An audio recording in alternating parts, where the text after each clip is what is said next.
ધોરણ 8 સ્વાધ્યાય 12.2 પ્રશ્ન નંબર 4 અવયવ મેળવો. બધાનું ધ્યાન આટલે. બરાબર. પહેલો દાખલો છે a નો 4 ઘાત ઓછા b નો 4 ઘાત. a નો 4 ઘાત ઓછા b નો 4 ઘાત. તો 4 એ કોનો વર્ગ છે? 2 નો વર્ગ છે ને. બરાબર. તો આપણે એ રીતે લખીશું. જુઓ, a નો વર્ગ આખાનો વર્ગ ઓછા b નો વર્ગ આખાનો વર્ગ. તો જુઓ, વચ્ચે ઓછાનું ચિહ્ન એટલે આપણે a નો વર્ગ ઓછા b ના વર્ગનું સૂત્ર મૂકીએ ને, એક વખત ઓછા એક વખત વત્તા. પણ જે કાઉન્સમાં પદ હોય તે પૂરેપૂરું એ બની જશે. એટલે જુઓ, પહેલા શું આવશે? a નો 2 ઘાત ઓછા b નો 2 ઘાત. પાછું a નો 2 ઘાત વત્તા b નો 2 ઘાત.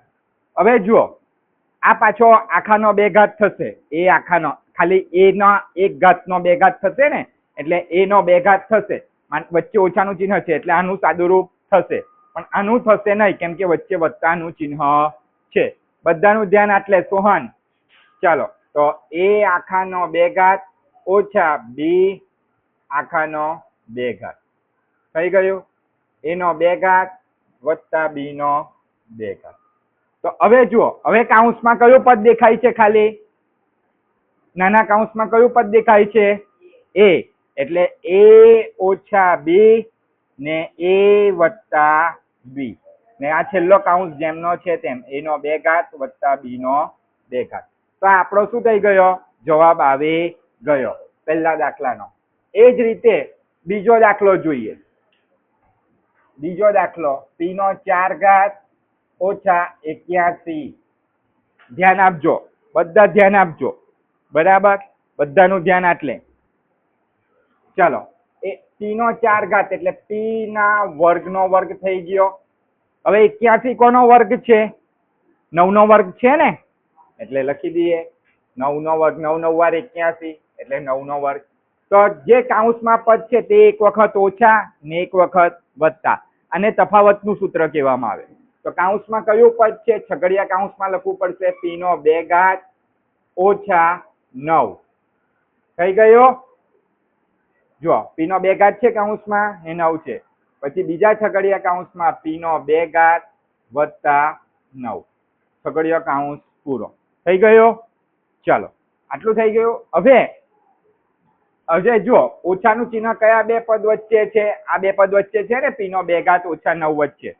ને 9 એ 3 નો વર્ગ છે એટલે બંને વર્ગ બનશે. એટલે ધ્યાન આપજો. છગડિયા કાઉન્સમાં p આખાનો 2 ઘાત ઓછા 3 નો વર્ગ. આટલે પણ p નો 2 ઘાત છે ને 3 નો વર્ગ થાય, પણ વચ્ચે વત્તાનું ચિહ્ન છે એટલે આમાં આ સૂત્ર ઉપયોગ કરી શકાશે નહીં. સોહન, કાં ધ્યાન છે? p નો 2 ઘાત વત્તા 9. ચાલો, થઈ ગયું. ચાલો, તો આટલે કાઉન્સમાં કયું પદ આવ્યું? p ઓછા 3 એક વખત ને p વત્તા 3 એક વખત. ને બીજા કાઉન્સમાં p નો 2 ઘાત વત્તા 9. તો આટલે આપણો બીજો દાખલો થઈ ગયો. ચાલો, ત્રીજો દાખલો x નો 4 ઘાત ઓછા y વત્તા z આખાનો 4 ઘાત. બરાબર. ચાલો, તો x નો 4 ઘાત, x નો 4 ઘાત એટલે એ x ના વર્ગનો વર્ગ થશે. થઈ ગયું. ઓછા છગડિયા કાઉન્સમાં y વત્તા z નો વર્ગ ને આખાનો વર્ગ થવાનું કે નહીં? બરાબર ને? y વત્તા z ના વર્ગનો આખાનો વર્ગ. તો આટલે ધ્યાન આપજો. છગડિયા કાઉન્સમાં x નો વર્ગ ઓછા y વત્તા z આખાનો વર્ગ. છગડિયા કાઉન્સ પૂરો. હવે પાછું આ જ પદ, પણ વચ્ચે વત્તાનું ચિહ્ન. x નો વર્ગ વત્તા y વત્તા z આખાનો વર્ગ. થઈ ગયું આટલું? ચાલો, હવે આગળ જુઓ. આ પણ જુઓ, x આખાનો વર્ગ, x આખાનો વર્ગ ઓછા y વત્તા z તો આખાનો વર્ગ છે જ. એટલે આનું સાદુરૂપ હજુ અપાશે. તમને થશે આ સરે બેઠું જ પદ લખ્યું. નહીં, બેઠું પદ નથી. જુઓ, આ x નો વર્ગ કાઉન્સની અંદર હતો, આ કાઉન્સની બહાર થઈ ગયો છે ને. બંનેમાં ફરક છે. બરાબર. તો x નો વર્ગ વત્તા વાય વત્તા ઝેડ આખાનો વર્ગ થઈ ગયું.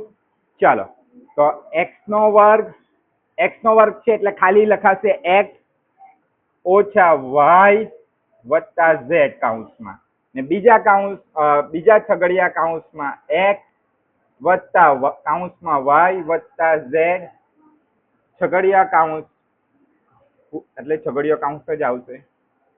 છગડિયો કૌંસ એક્સ નો વર્ગ વત્તા વાય વત્તા ઝેડ આખાનો વર્ગ. આટલું થઈ ગયું. હવે આને કૌંસની બહાર કાઢી નાખીએ તો પહેલો કૌંસ આવશે એક્સ ઓછા વાય, નિશાની બદલાઈ જશે ઓછા ઝેડ, એક્સ વત્તા વાય વત્તા ઝેડ, આની નિશાની બદલાશે નહીં. બરાબર. હવે આ બે કૌંસ થઈ ગયા. હવે આપણે આ કૌંસને છૂટા પાડતા નથી. કયા કૌંસને? વાય વત્તા ઝેડ આખાના વર્ગને. એને કદાચ ચોપડીમાં છૂટા પાડીને બતાવ્યા હશે. આપણે બેઠું જ લખી દઈએ છીએ. તો એક્સ નો વર્ગ વત્તા વાય વત્તા ઝેડ આખાનો વર્ગ. તો આટલે